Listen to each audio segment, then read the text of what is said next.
Carl Jung used to say that what we despise most in others is often what hides within ourselves.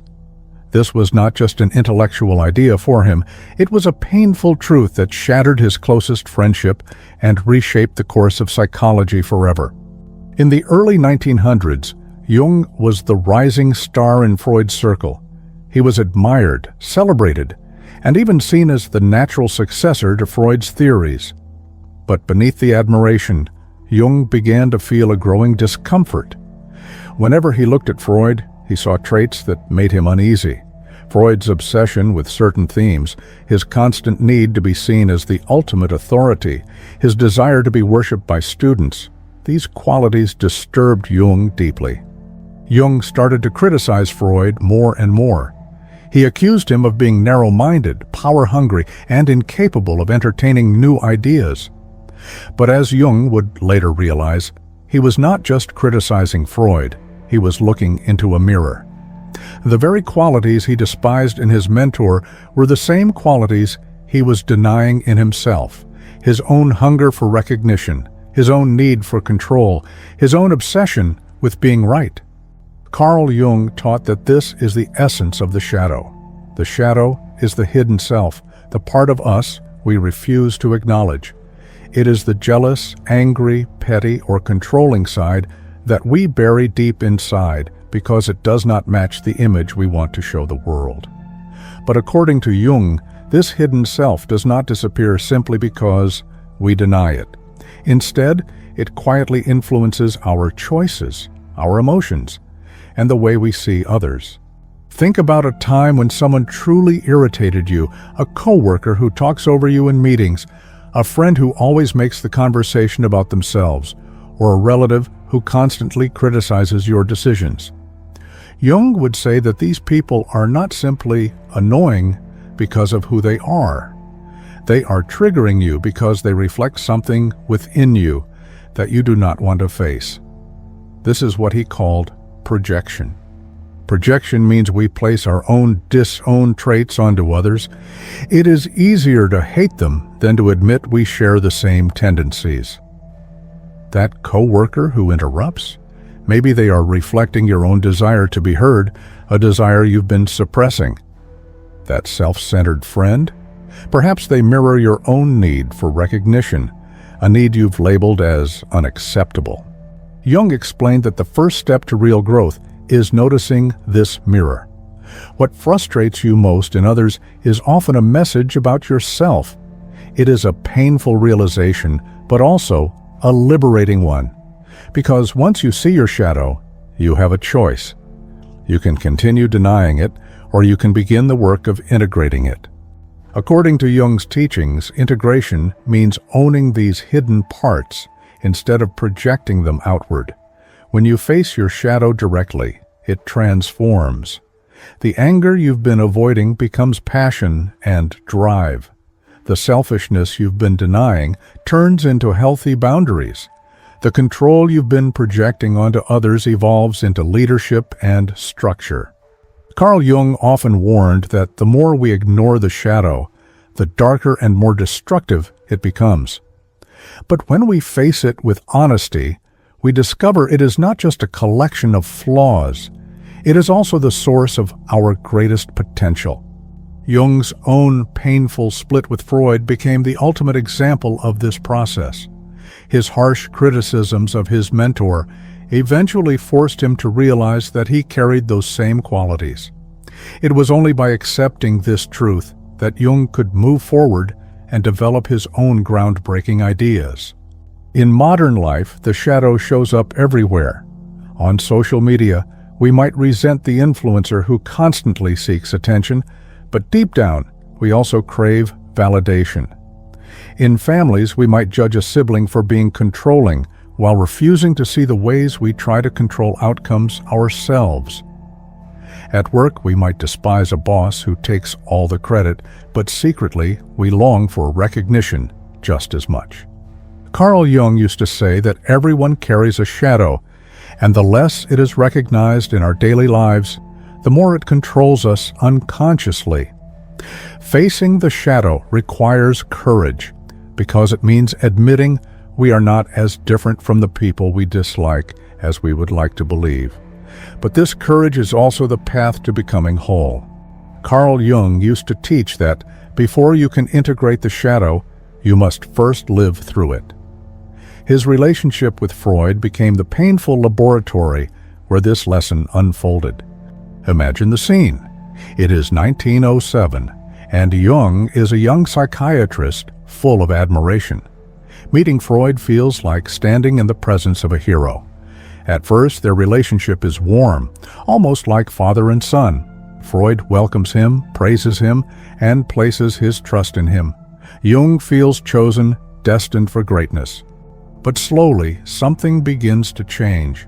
Jung notices qualities in Freud that disturb him: his need to dominate conversations, his unwillingness to admit mistakes, his rigid belief that his perspective was the only one that mattered. Jung criticizes him privately at first, but eventually he voices his complaints in letters and public debates. He describes Freud as authoritarian, inflexible, and obsessed with being right. Yet, as Jung later admitted, he was describing himself without knowing it. He too wanted to be in control. He too wanted recognition. He too resisted admitting when he was wrong. Freud had become what Jung would later call a shadow mirror. According to Jung's insights, this is the first discovery of the shadow. What you despise in others often points to what you cannot bear to face in yourself. The shadow holds all the traits we have labeled as unacceptable. They are buried in the unconscious, but they never disappear. Instead, they appear in disguised form through our irritation with others. Think about your own life. Perhaps you have a colleague who constantly seeks credit, and you can't stand it. You tell yourself, it's because you value humility. But if you look deeper, you might realize that you also crave credit, but have labeled that craving as selfish. Or maybe you resent a family member who is always talking about themselves, only to discover you secretly want the same attention. Carl Jung's teaching is uncomfortable. Every strong reaction toward others is an opportunity to see your own hidden self. What triggers you most is your greatest chance for growth. This understanding changed Jung's own life. He realized that his endless conflict with Freud was fueled by projection. Each man was accusing the other of traits that lived within themselves. Neither could see their own shadow clearly, so they were trapped in a cycle of criticism and hostility. The breakthrough came when Jung asked himself a powerful question. What if everything I hate about Freud also exists within me? That question shifted everything. Instead of blaming others, he began to reclaim the parts of himself he had rejected. According to Jung's teachings, reclaiming these traits is not about becoming the people you dislike. It is about recognizing that by rejecting them, you are also rejecting your own power. If you hate someone for being controlling, it might be because you have given up your ability to set boundaries. If you despise someone for being selfish, it could be because you have denied your own needs. This is why Jung emphasized that the shadow is not only darkness.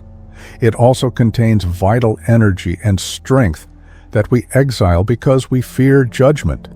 When reclaimed, these traits become tools for wholeness. Modern examples make this easy to see. Imagine Sarah, who works in marketing and cannot stand her teammate, David.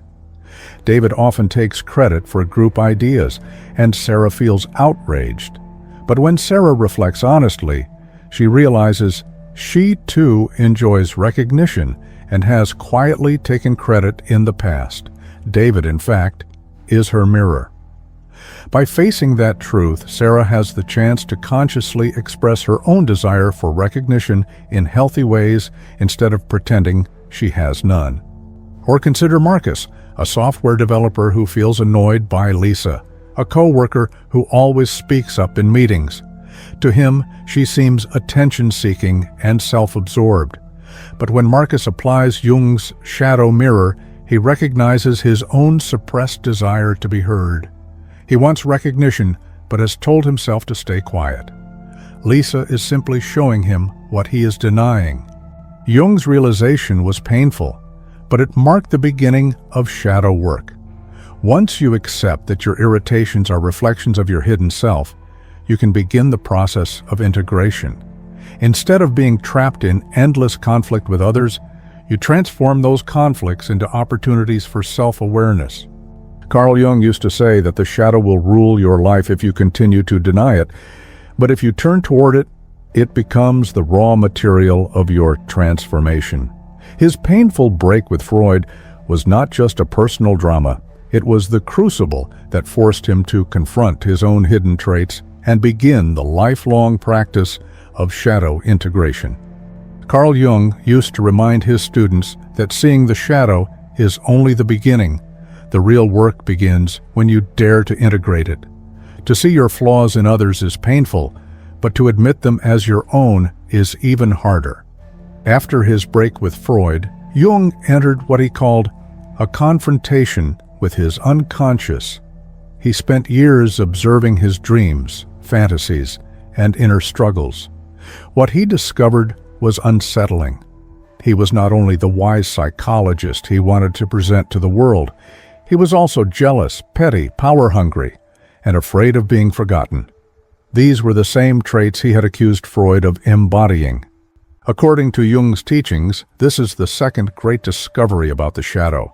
Your greatest weaknesses, when faced honestly, can become your greatest strengths. The shadow is not just a collection of flaws, it is a reservoir of energy and talent waiting to be claimed. For Jung, the hunger for control, when accepted and directed consciously, became leadership and innovation. His need for recognition, when owned, became the fuel for meaningful contributions. His anger, when transformed, became passion for truth. The traits that once destroyed his relationship with Freud became the foundation of his own breakthroughs. Carl Jung taught that this is the process of integration.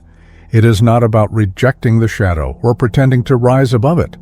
It is about embracing it, reshaping it, and giving it a conscious expression.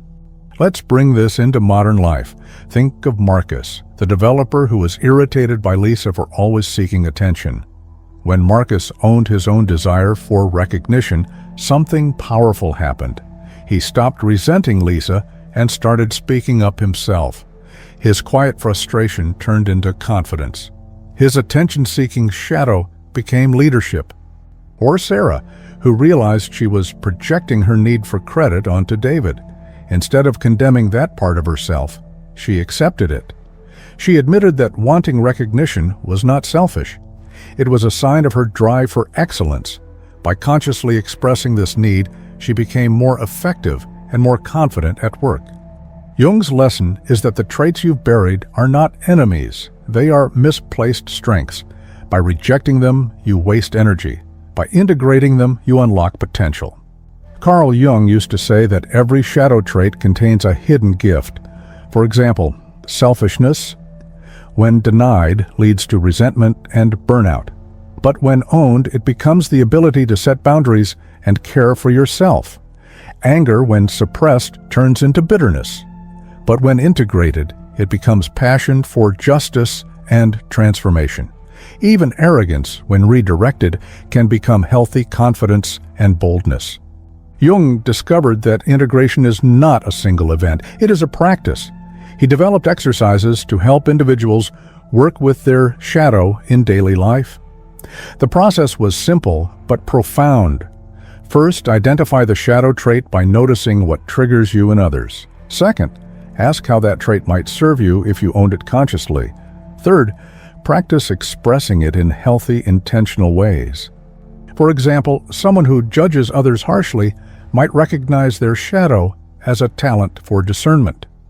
Instead of tearing people down, they could use this gift to improve systems, spot errors, or provide constructive feedback. Another person who envies a colleague's boldness might realize their envy is a sign of their own buried ambition. By integrating it, they can start taking risks themselves rather than resenting others for doing so. Jung's insight was that the shadow is energy in disguise. It only becomes destructive when left unconscious. The moment you shine awareness on it, the energy becomes available for creativity, leadership, and love. According to Jung's teachings, integration is what separates stagnation from transformation. Most people spend their lives projecting their shadows, blaming others, and repeating the same conflicts. But those who integrate their shadows reclaim their power. They stop wasting time in resentment and start using their hidden energy to create. For Jung himself, this practice transformed him into a pioneer. The qualities he had once despised in Freud became the very qualities that allowed him to chart a new path. His need for control structured his methods. His hunger for recognition motivated him to build theories that would endure. His intellectual stubbornness gave him the strength to challenge accepted dogma. Carl Jung used to remind us that you cannot become whole by only embracing your light. You must also embrace your darkness. Integration means saying yes to the full spectrum of who you are, both the parts you admire and the parts you would rather hide. Carl Jung used to teach that when you finally integrate your shadow, something extraordinary happens. You unlock a level of power and creativity you never thought possible. He called this individuation, the process of becoming your true self by embracing both light and dark. For years, Jung noticed that once he began owning his shadow traits, he was no longer as easily triggered by others. The energy he had once used to deny his hidden self was suddenly available for growth, imagination, and bold action. According to Jung's teachings, this is the third great discovery of the shadow. When you stop fighting your darkness, you transform it into conscious strength. In other words, the shadow doesn't disappear. It evolves. The aggression you once suppressed becomes assertiveness. The competitiveness you resented becomes ambition for excellence. The jealousy you denied becomes fuel for creativity. Jung showed us that these dark emotions are not accidents. They are raw power waiting to be refined. Think about Elena, a graphic designer who constantly feels irritated by her colleague James. James is highly competitive, always trying to outdo everyone. Elena calls him aggressive and exhausting. But when she applies Jung's shadow mirror, she realizes she too is competitive. She simply hides it under a mask of collaboration. She does want to be the best. She does feel threatened when others are praised. Once she stops denying this truth, everything changes.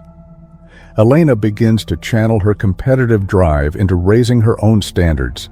Her designs improve. She speaks more confidently in meetings, and her work starts receiving recognition. What she once labeled as aggression turns into determination. Her shadow becomes her strength. Carl Jung used to say that you don't destroy your shadow, you transform it. Anger, when suppressed, rots into bitterness, but anger, when owned, becomes passion for justice. Selfishness, when denied, breeds passive aggression, but selfishness, when accepted, becomes the foundation for self-care and resilience. Even judgment, when repressed, can make someone toxic, yet when integrated, it becomes the ability to see problems clearly and offer solutions. According to Jung's insights, the shadow is like raw energy. The more you reject it, the more it leaks out destructively in your relationships and choices. But when you direct it consciously, it becomes the fuel for your individuality, your creativity, and your power. Take another example. Tom feels frustrated by his overly critical boss. He sees his boss as harsh and judgmental, but when Tom looks inward, he realizes he also has a sharp eye for flaws. Instead of denying this, he learns to use it productively, catching mistakes before they become problems, refining projects, and offering constructive feedback. What once felt like a curse turns into professional excellence. Carl Jung taught that individuation is the ultimate goal of shadow work. It means becoming the whole person you were meant to be, not just the version that looks good to others.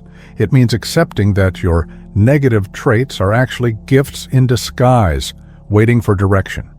For Jung himself, This transformation was life-changing. The qualities that made him criticize Freud, control, ambition, and hunger for recognition, became the very qualities that allowed him to influence generations of thinkers. His shadow did not disappear. It was refined, and that refinement became his true power.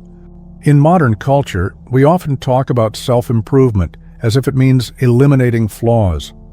Jung's lesson is different. He taught that true growth is not about erasing darkness, but about learning to harness it. Your flaws are simply virtues in the wrong place. They are untamed strengths. Imagine how this plays out in everyday American life. A parent might resent their teenager for being rebellious, but that rebellion might remind them of their own buried desire for independence. A professional might despise a colleague for being overly ambitious, but that irritation may be a signal of their own unclaimed ambition. A person scrolling through social media might roll their eyes at someone showing off, while secretly wishing they had the courage to express themselves too. Carl Jung's insight is that the shadow always points the way to growth. The people who annoy you most are not obstacles, they are messengers from your unconscious. They are mirrors showing you the energy you need to reclaim.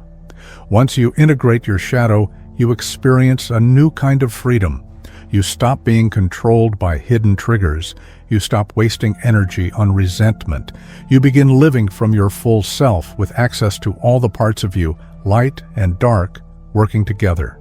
This is the transformation Jung wanted people to experience. The ability to embrace their shadow not as an enemy, but as a teacher. According to his teachings, individuation is not about becoming perfect. It is about becoming whole. Carl Jung used to say that the people who trigger us the most are often our greatest teachers. This was one of his most surprising and profound insights about the shadow. For years, Jung believed Freud was his enemy. Their battles were bitter, filled with criticism and rejection. But later, Jung realized something startling. Freud had not just been an obstacle, he had been his teacher. Every trait Jung despised in Freud was pointing directly at a part of himself he needed to develop. Freud's controlling style forced Jung to discover his own authority. Freud's rigid thinking pushed Jung to become more flexible. Freud's hunger for recognition awakened Jung's own ambition to leave a lasting mark. Without Freud, Jung might never have become who he truly was. According to Jung's teachings, this is the final discovery of the shadow. The people who irritate you most are delivering hidden lessons from your unconscious mind. They are showing you where your next step of growth lies. Think about Rachel, a project manager who struggles with her boss, Stephen.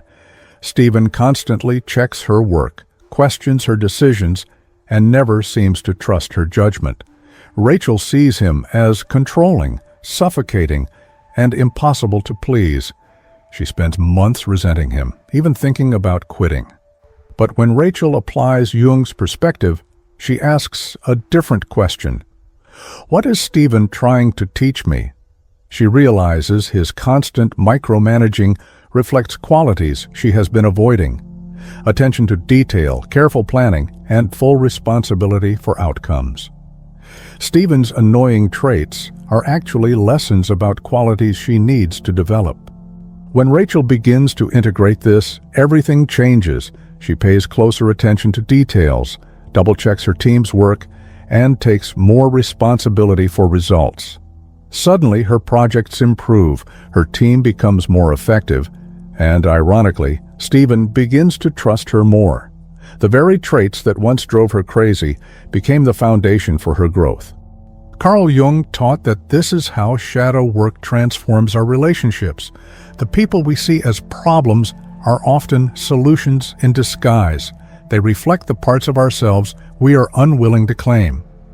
If someone's selfishness bothers you, it may be a sign you need stronger boundaries. If someone's arrogance irritates you, it may point to your own need for confidence. If someone's attention-seeking frustrates you, it may reveal your own desire to express yourself. In everyday American life, this shows up constantly. On social media, we roll our eyes at influencers showing off, while secretly craving the courage to be seen. At work, we resent the colleague who pushes for promotions while ignoring our own desire to advance. In families, we criticize siblings for being controlling while refusing to admit the ways we also try to steer outcomes. Jung's insight is that none of this is random. Your unconscious mind uses people as mirrors to show you what you need to integrate. If you keep ignoring the lesson, life will simply bring you more people with the same traits until you finally learn.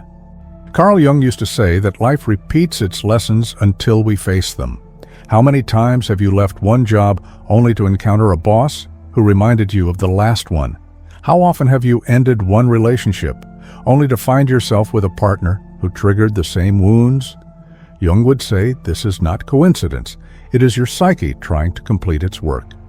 The gift of the shadow is that once you recognize this pattern, you can break it. Instead of running away from people who trigger you, you can ask, what is this person here to teach me? What part of myself am I denying that they are reflecting back? Jung's own story with Freud is the perfect example. What seemed like a painful betrayal was actually his initiation into becoming himself. Freud's presence forced Jung to grow in ways he never would have on his own. The shadow disguised as conflict turned out to be the pathway to individuation. According to Jung's teachings, this is the ultimate transformation. When your enemies become your allies, your irritations become your lessons, and your shadows become your strengths. Life stops being a series of problems to escape and becomes a series of teachers to learn from. When you see others through this lens, resentment softens. Anger becomes curiosity. Annoyance turns into growth. Suddenly, the people who once drained you now serve as guides for your own development. Carl Jung used to say that everyone you meet holds a message from your unconscious. The question is whether you will hear it. Carl Jung used to remind us that shadow work is not a one-time event. It is a lifelong practice, a continuous dialogue between who we think we are and the hidden parts of ourselves we have denied. By the end of his life, Jung had learned that the shadow never goes away. But it does change. It becomes less of a threat and more of a companion, guiding you toward the person you are meant to become. He called this process individuation, the journey of becoming whole. According to Jung's teachings, individuation means reclaiming all of yourself, the controlling side that becomes leadership, the selfish side that becomes healthy self-care, the angry side that becomes passion for justice. Every piece of you has a place, and when you integrate it, you gain freedom. The question is, how do you live this knowledge? Jung outlined a simple but powerful practice that anyone can use. First, apply the mirror. When someone triggers you, ask what trait in them reflects something in yourself. Second, apply integration. Ask how this trait could serve you if you owned it consciously. Third, apply gift recognition. Ask what this person might be teaching you about your own growth. Carl Jung taught that if you avoid these questions, life will keep repeating the same lessons through different people. You will keep meeting the same controlling boss, the same critical partner, the same arrogant friend until you realize they are mirrors for your own development. But when you embrace the practice, something shifts. Your triggers stop being wounds to run from and become signposts pointing to your potential. Your shadow stops being a source of shame and becomes the key to your strength. Life stops feeling like a battlefield and starts feeling like a classroom. In his later years, Jung rarely felt deeply triggered by anyone, not because he had eliminated his flaws, but because he had learned to see every irritating person as a message from his own unconscious. Each encounter was an invitation to grow, to integrate, to become more whole. This is the ultimate goal of shadow work. Psychological freedom. Freedom from endless projection. Freedom from cycles of resentment. Freedom to respond consciously rather than react unconsciously. Carl Jung used to say that the dark truth about the shadow is not something to fear, it is something to embrace. Because hidden within the traits we deny are the very qualities that can make us powerful, creative, and complete. So the next time someone makes your blood boil, pause before blaming them. Ask yourself, what is my shadow trying to teach me through this person? What trait am I rejecting in myself that they are showing me? How could this energy, if owned, make me stronger? According to Jung's teachings, every irritation is a gift, every projection is a lesson, and every shadow is a doorway to transformation. Your hidden self is not your enemy. It is your path to wholeness.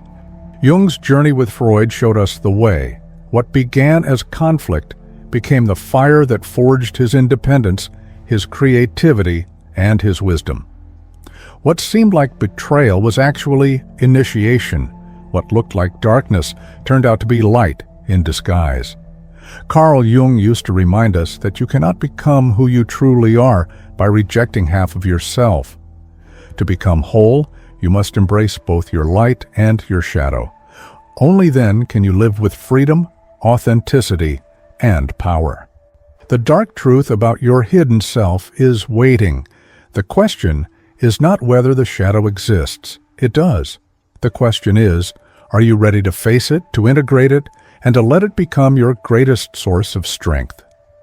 If this exploration of Jung's shadow work gave you something to reflect on, consider subscribing. That way you won't miss the next journey into the deeper corners of psychology and the human mind. And I'd love to hear from you. What part of today's message resonated with you most? Was there a trait, an example, or a realization that made you pause and look at yourself differently? Share it in the comments. Your story might be exactly what someone else needs to hear